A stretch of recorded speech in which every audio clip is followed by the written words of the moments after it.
every moment, the happening in you means your life. Listen carefully. Life. You may be marching towards your goal to achieve something in the outer world or inner world, or you may be just confused and stuck. Whatever. But life is happening to you. Please understand, even feeling confused and getting stuck is life happening. Sometimes people feel, you are not even letting us live in confusion and depression a little bit. Understand? Even confusion and feeling stuck is life happening. Life happening. So, in this happening of life, whenever you change the game, like the rules with which you need to play with matter, if you play it with consciousness, the rules with which you need to play with consciousness, if you play it with matter. I'll give you an example. A ship is very safe, most secure in the port when it is docked. What do you call it? Docked, whatever. But it is not created just for that purpose. Understand? If you always decide based on law of life, if the ship is parked or locked in the port, it is very safe, most secure. Yes, no doubt. But the purpose of ship is not just being docked in the port. Law of life is only teaching about the most secure things. Flow of life is exciting, adventurous, innovating, opening up different possibilities. Life happening to you every moment. That's the first statement. Even if you feel you are stuck, life is happening. Second statement. Listen. Second statement. When you change the games, when you change the rule of life, when you play law into flow into law, what you go through is pain. Listen. When flow, the life is restrained by the misunderstanding of law, pain is caused. Wherever you need to follow the law of the matter, you try to break it because of your over-enthusiastic flow, suffering is caused. Listen to the third statement. The constant life happening, when you approach it with agitation, every moment, the purification process which is happening in you becomes painful. Listen, purification means more and more understanding of which is law, which is flow. Letting the flow to be, letting the law to protect. Dharma to protect, yama to enjoy. Listen, dharma to protect, yama to enjoy. Bringing more and more understanding about yama and dharma is life, and that process is constant death and constant rebirth. I feel everyone should carry this truth in the heart as the context of life. And every time when Mahadeva rolls you, like a stone rolled in Ganga, each one of us are stones in Ganga. He just rolls all of us in the flow of life, which comes from his head and washes his devotees' feet. That is what is enriching, understand? Coming down from enlightenment, Mahadeva Sahasrara is the space of enlightenment. Ganga comes from there to wash the feet of Kapila, Shiva's devotee, and release people from sins and give them enlightenment. That's the journey of Ganga Mata. That is exactly should be the journey of each one of us. First, get into the head of Mahadeva, Sahasrara, the space of enlightenment. From there, just flow to the whole world. And the original Purana does not say Ganga just flows away from Mahadeva. How in the pictures they portray, just the Ganga coming out of the head and flowing there. No, she's very romantic. She flows all over the body. She's enjoying the very flow. Understand? She's enjoying the very flow on Mahadeva. The Gomukh is the space where she touches the planet Earth, and Halkipuri is the space of Shiva's feet. Till that space, the whole thing is Shiva's body. Understand? Shiva's body in the physical plane. Then she comes down to Ganga Sahar to release the sins of Bhagirath's ancestors and wash the feet of Kapila, Shiva's devotee. Kapila is older than Ganga because it is because of Kapila's curse. And as a Saba Vimochana, Ganga was brought to planet Earth by Bhagiratha. Understand? Just like in Ganga, how the stones roll. All of us are stones rolling in the flow of life, flow of Ganga. Many unnecessary parts of us are chipped and we are polished. In all this flow, if you appreciate what life is doing to you, you will experience constant rebirth, rebirth, rebirth. If you don't, you will constantly experience death, death, death. Understand? When a stone rolls in Ganga, it nicely gets shaped and polished and becomes Shivalinga and left in the banks for the people to worship it. Today we see the story of Ganga. How Ganga happened on the planet Earth? Ganga is considered as a river which is there in the higher lokas. It was there with the commandery of Brahma. Means this is the energy, this is the water energy of existence. Brahma means a creator. The energy which creates our existence. You see Brahma, you can see four things with him. One is the Kamandalu, means the water energy. Another one is the palm leaves, Veda, knowledge, wisdom. And Akshamala means Japamala. Akshamala means Akshamala represents the vibrations, sounds. Through all these things, and then the swan will be there. Hamsa Vagana. The swan, Hamsa represents continuous meditation. Hamsa means continuously meditating. If you see the sound of your inhaling and exhaling, it will be hum, sum. It will go as hum and come out as sum. When they say hum, sum, they mean continuous awareness. Creator has to be with continuous awareness. Only with awareness you can create. Creativity and awareness is directly connected. That is why Brahma is described with Akshamala, means vibrations. Pustaka means the knowledge, Vedas. And the Kamandalu, water energy. And Hamsam, awareness. Man was reached the ultimate awareness. The Parama awareness is Paramahamsa. Hamsam means awareness. Man was reached the ultimate awareness is Paramahamsa. Ganga is the water energy of Brahma. She was there in his Kamandalu. I will describe the scene, how Ganga happened on the planet Earth. First I'll tell the story, then we'll see the deeper meaning of that metaphysical story. There was a king called Bhagirath. For some reason, his forefathers have been cursed by some rishi, and they all died. They have been burnt, reduced to ashes. All their ghosts are living there, struggling, suffering. They are not liberated. So they beg Bhagirath to help him some way. Bhagirath decides, I have to do something and liberate. He starts meditating, doing penance, doing tapasya towards Brahma. Brahma appears and gives darshan. And he says, yes, I can send the Ganga to the planet Earth, no problem. But be very clear, can planet Earth hold the Ganga's speed? Can planet Earth sustain the force of Ganga? First, do something for that. Arrange for it. Then I will send the Ganga. Then again he starts doing penance, doing tapasya. After the tapasya, Shiva appears. Shiva asks, what do you want? Then Bhagirath says, now Brahma accepts to send the Ganga to planet Earth. But he says, the whole planet Earth will be washed away. Planet Earth cannot withstand the speed of Ganga. Please do something. You have to protect us. You have to take care of us. Shiva says, all right, I'll take care. Don't worry. Tell Brahma to send Ganga. I'll take care. He gives assurance. Then again he meditates towards Brahma. Now Brahma appears and says, I am ready to send, but Devatas are not ready to depart with Ganga. Devatas wants Ganga to be there. Bhagirath asks, what for Devatas wants Ganga to be there? No, they have to take part in Ganga every day. It is their life source. Ganga is not simple water, it is energy. By bathing in that every day, they rejuvenate their body and mind. And anybody takes part in Ganga every day, naturally their body and mind will rejuvenate. That is why in this hilly area, no medical facilities, practically nothing. But see how many millions of people are living happily. Happily, they are living. Ganga is the mother who is protecting everybody. So the Brahma says they have to take bath every day. Then Bhagirath says, all right, I'll arrange all the facilities for Devatas to stay in the planet Earth. Just on the banks of Ganga, I'll create cities where all gods and goddesses can live and have bath every day and have their regular routine as they have in the other loka, as they have in the Brahma loka. Brahma says, if that is the case, then I agree. Go ahead and do it. Then he comes and does tapasya towards Himachala, the Hima hills, Hemaparvata. The Himaraj, who is the father-in-law of Shiva. He does tapasya towards the Himaraja. Himaraja appears and asks, what do you want? I want you to be the host for Mother Ganga. I want you to be the host for Mother Ganga. And you are the person in whom I can create a city for all the Devatas. And only from you, Ganga can flow. You are the only person who can be base for Ganga. When she goes and tells Himaraja, host her. Himaraja accepts that Himaraja will host her. Then Bhagirath starts building the whole city throughout the route in which Ganga is supposed to travel. He meditates on every hill and takes permission. He prays to every hill. Every hill says, yes, I will give a way for Ganga. So all the whole route is cleared. Then he goes and prays to Kailasa, who is in charge of city Varanasi. Kailasa is in charge of Varanasi city. He meditates towards Kailasa. Kailasa appears and says, what do you want? I wanted, please give us the way for Ganga. You should receive Ganga and give us the way. Kailasa says, surely I will give, don't worry. But this is such a holy city. Tell Ganga to take a good protection of the city and go. Suddenly, Brahma comes up with the next problem. You meditated and propitiated all the Devatas except Vishnu. Now, you have to do something to Vishnu. Only then I can send Ganga. Then he started meditating towards Vishnu. He prayed to Vishnu. Did tapasya. Vishnu appeared. What do you want? I want the Ganga to come down to the planet. Unless you agree, unless you give blessings, it will not be possible. Please bless me. Vishnu says, all right. I bless you. Ganga will come to the planet. She will come just out of my feet. And he blesses.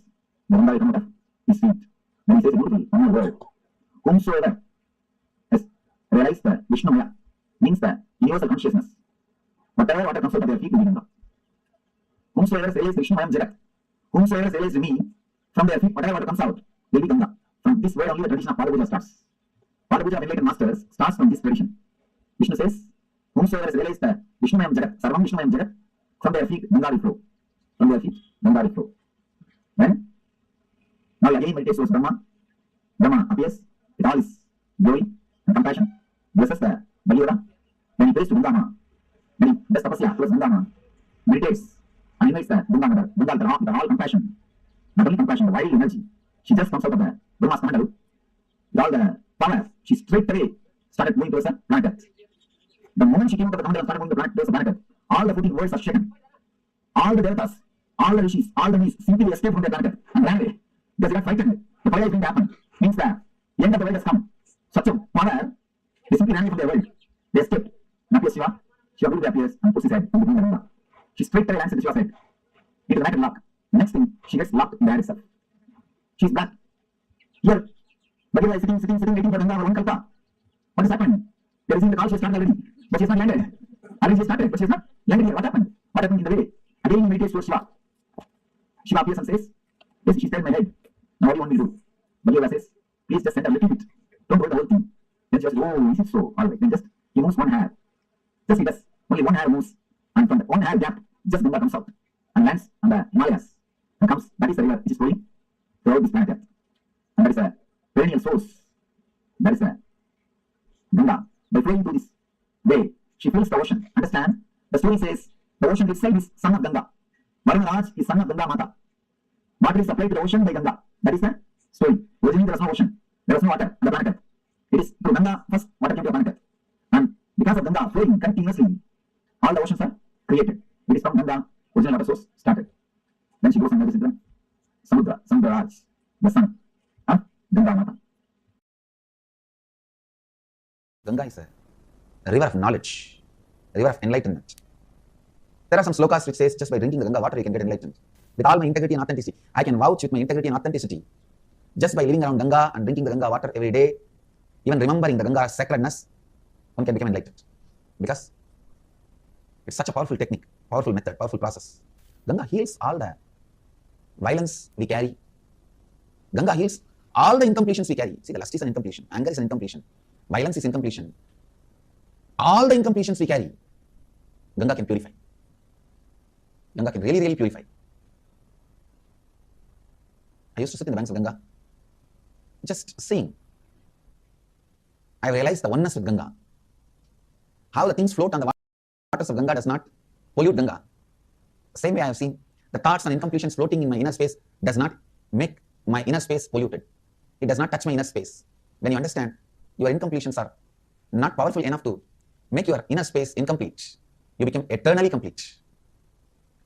I can say that experience I received from Ganga on the banks of Ganga. It heals,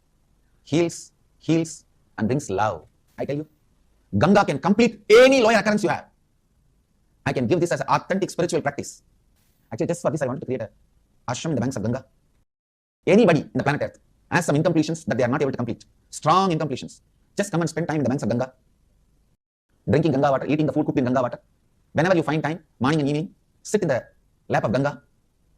Sleep in the breeze of Ganga. I tell you, with all my integrity and authenticity, Ganga will complete you. Because even the people who are dead, their incompletions, curses given to them, their incompletions, she has completed. And you are alive. She can enter into your muscle memory, bio energy, and complete you. Do pranayama in the banks of Ganga. That Ganga prana will go inside. Eat the food cooked in the Ganga water. Drink Ganga water. Live in the banks of Ganga. Sit in the banks of Ganga. Meditate. Sleep in the banks of Ganga. In a breeze. Enjoy the weather in the banks of Ganga. I tell you, she can complete you. That is why many sadhus who live here, even if they don't do any spiritual practice,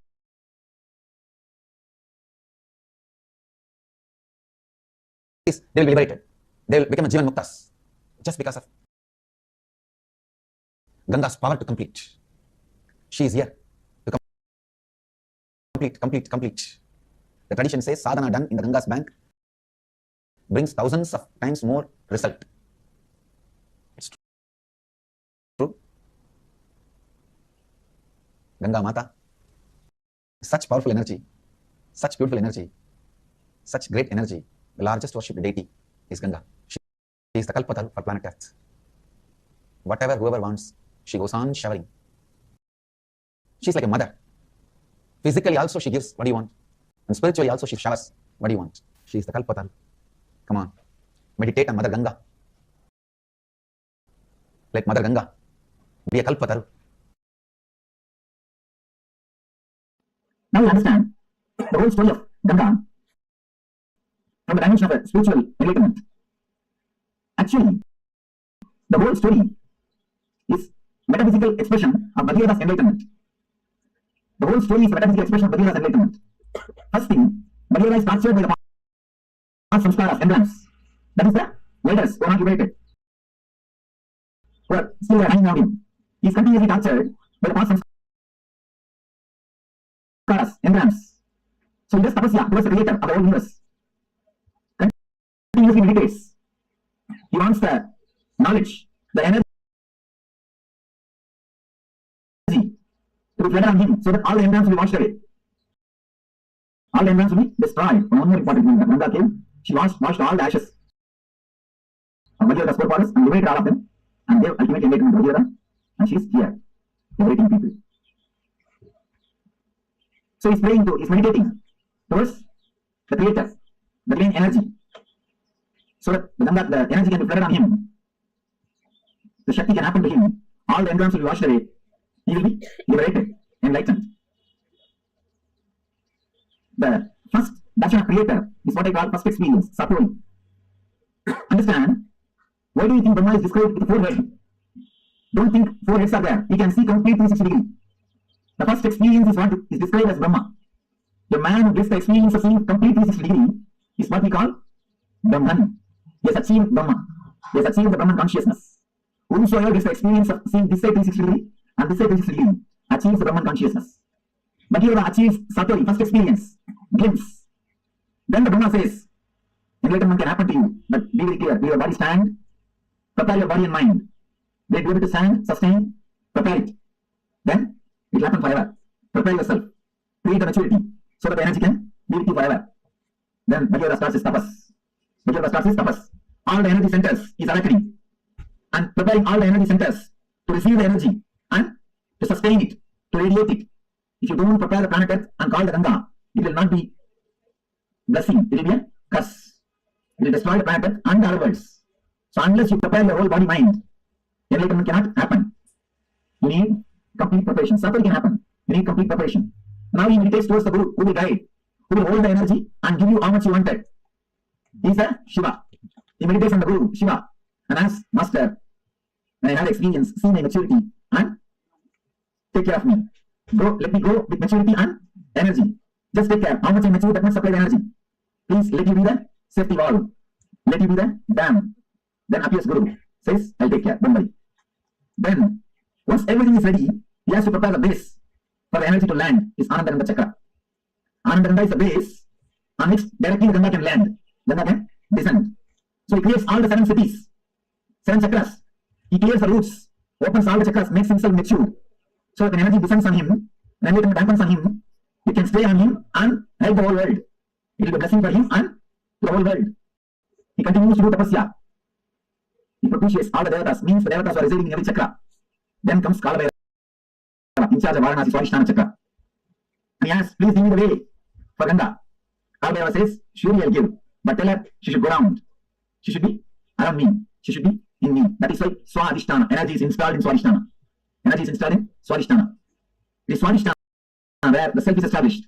Himalayas is Anandaganga, Varanasi is Swadhisthana, where the energy is installed, where the whole energy takes a turn.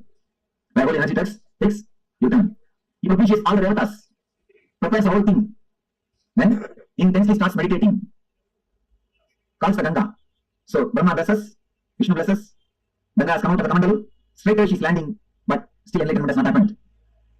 Ganga has lived there, but she has not landed here. Whatever can be done, all the tapas is done. Everything is done. Whatever meditations can be done, whatever tapas can be done, whatever study can be done, everything is done. Enough. Now Ganga is not happening. He just relaxes, dropping all the efforts. Enough now, nothing can be done. What to do? Nothing can be done. So when he relaxes, surrenders at the feet of Guru, the Lord Shiva, out of his grace and compassion, he moves one hair. Then lands Ganga in Ananda Ganga Chakra to flood the whole world with the spiritual energy and runs to all over the world, not only to Gangachara, till LA. And moves all over the world, and blessing the whole world, giving the Yugasura and Parasura. Not only washing the engines of Bhagirata, blessing the whole planet Earth, whole universe, by radiating the divine energy, by radiating the spiritual energy, by radiating Ananda Shakti. Ananda Shakti, the Ananda Shakti, which is liberated Bhagirata, which is liberated the whole humanity, which is liberating millions of seekers. The Guru's grace, the Ananda Shakti, let it liberate all of you, let it flow in all of you, let it be in all of you, let it purify all of you, let it radiate in all your beings, let you all become channels of Ananda Ganga, let you all become Ananda Shakti.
Nithyanandam.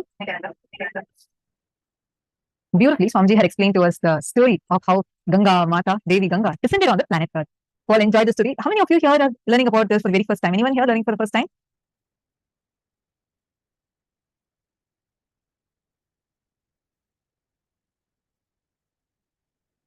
All the participants in SJP Intention Female Room, are all of you able to see us and hear us?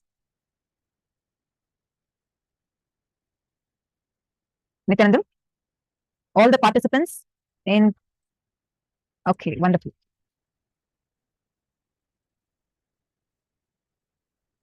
SJP Intentions Room, Nithyanandam?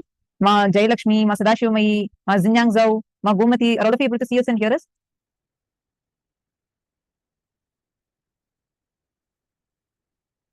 Okay. Now, Swamiji was explaining about how very beautifully, Swamiji explained in detail about how this Ganga, Mata Ganga, descended on the planet Earth with the intense persistence, tapas of Bhagirath, and how with that will persistence and that intense tapas, she came down from Satyaloka and rejuvenated whole of the planet. Many of you understood and clicked with it. Great. Now we are going to be learning about this quality. I request all of you to intensely participate, intensely listen.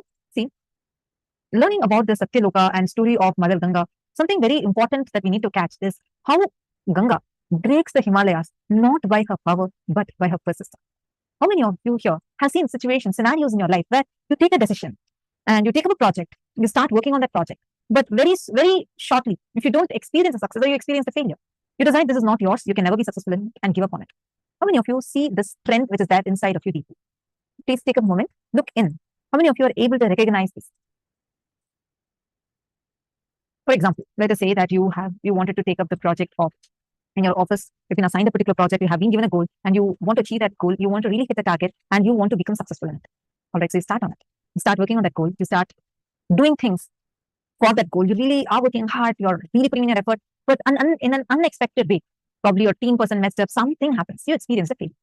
Suddenly, that makes you feel like giving up on it. You feel like, no, this is not possible for me, and like you feel this can never be even a possibility for you. How many of you have seen things like this? And you give up on that. Can I request all the participants to give an example if you're able to relate to this?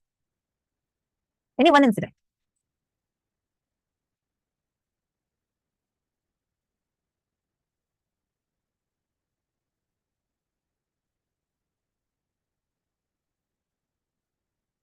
Give example of any one incident.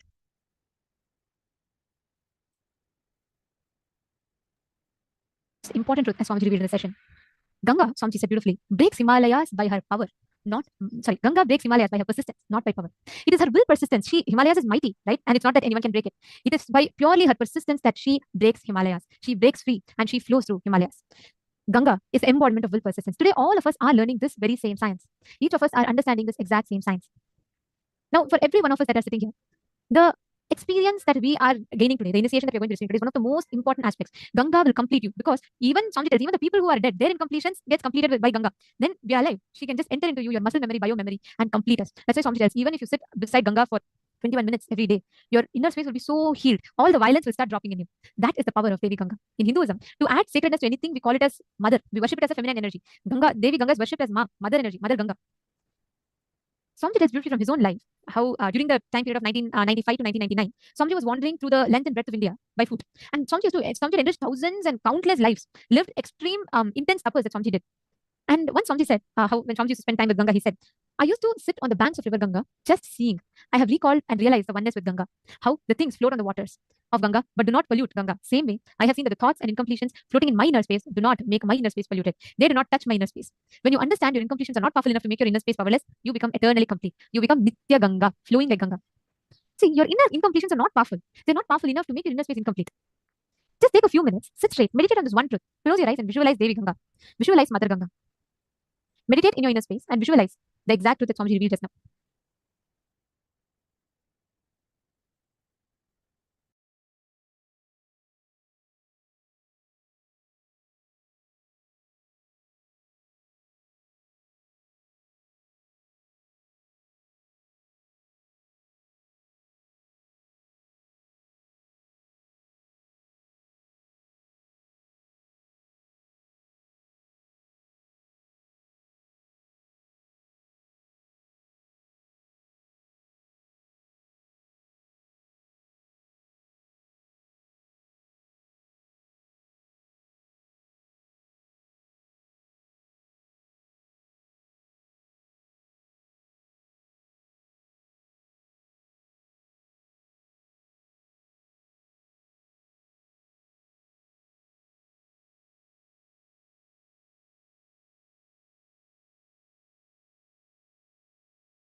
Yes.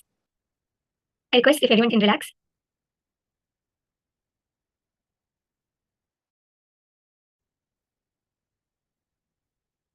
Yes, all of you relax. We are now going to be moving on to the next session, which is the power manifestation session. Today, the power which we're going to manifest is manifesting rain, bringing rain. So, to manifest this power, let us first understand more about connecting with nature. As I was explaining the day, nature is, even in our day-to-day life, every single day, we are surrounded by nature, and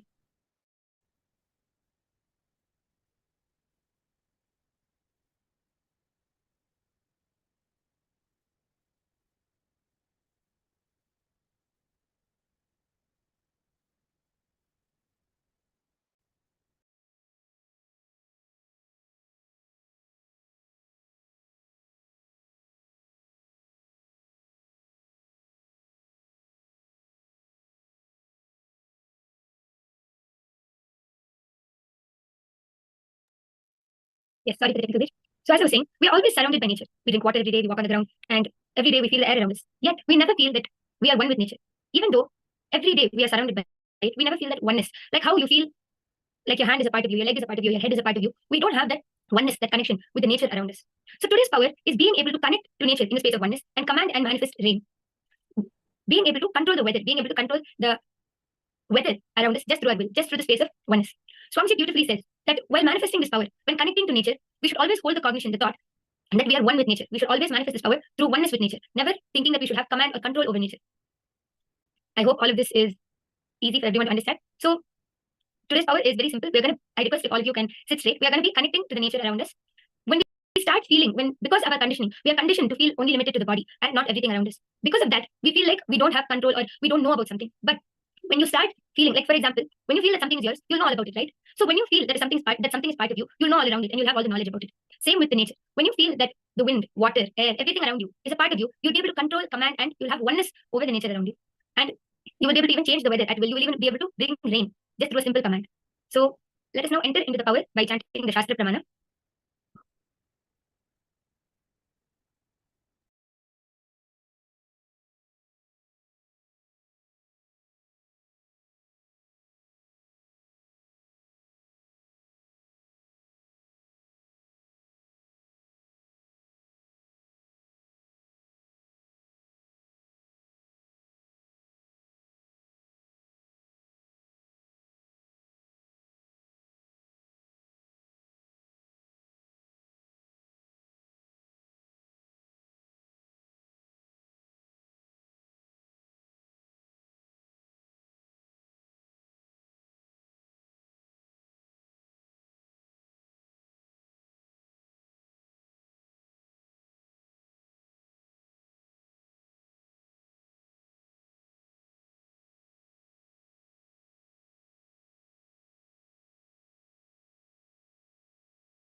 Yes, the Shastra Pramana for this power comes from the Vijnana Bhairava Tantra, Sutra 113, Dharana 87.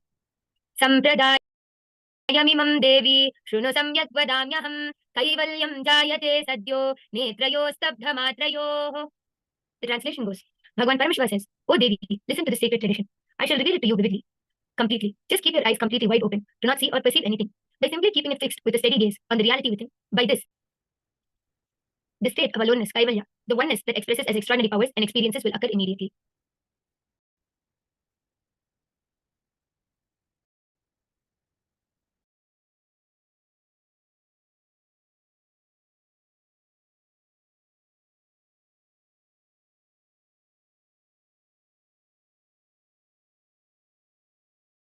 Power manifestation, enlightenment science of Hinduism is not just little peace and little bliss. No. It gives you tremendous peace and tremendous bliss, no doubt. But the conscious science of Hinduism is playing with the reality. One chaste woman who does not want to lose the husband for some reason because she loved him so much, she just stopped at the sunrise. And it is true. It is true. Just calculate the Satyavan Savitri's time period. Go and check astrological flow. Exactly those few days, there was no sunrise. How? You do research. If you ask me the answer, I'm a Hindu monk, I will say the power of Savitri.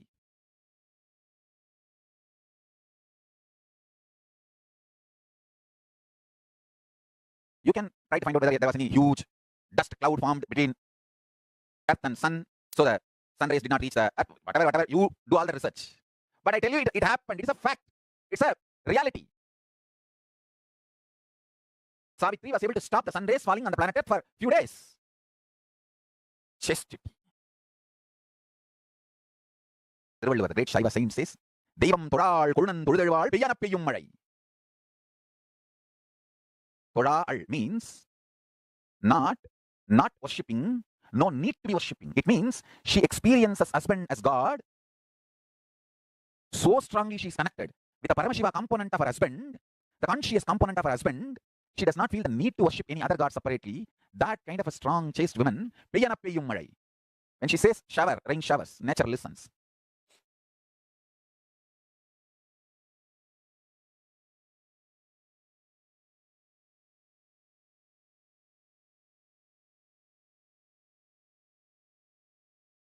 Yes, such a beautiful story revealed directly by Swamiji about how Savitri was able to stop the sun just out of her pure devotion and chastity towards her husband.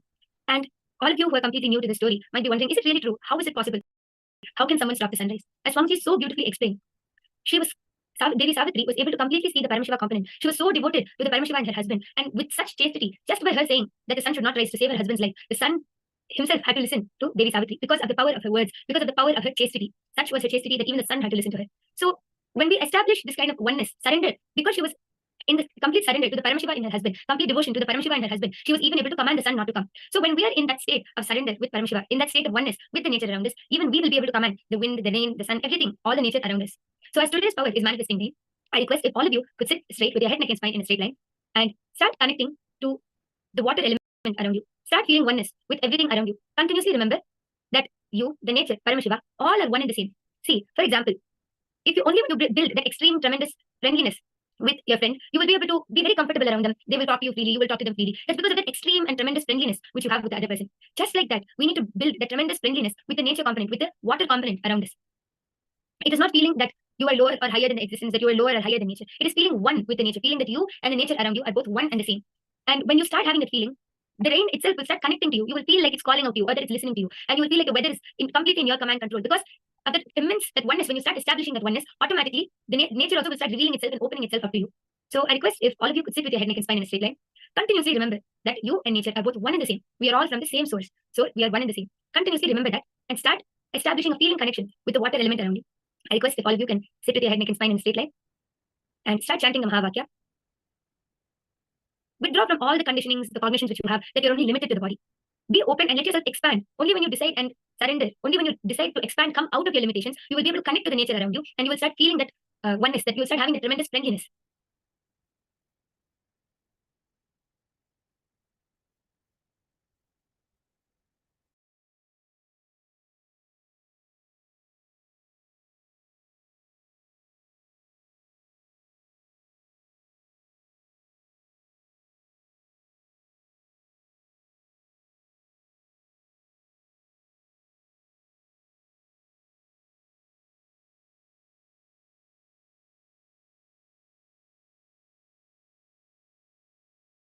Om Nithyananda Paramashivoham.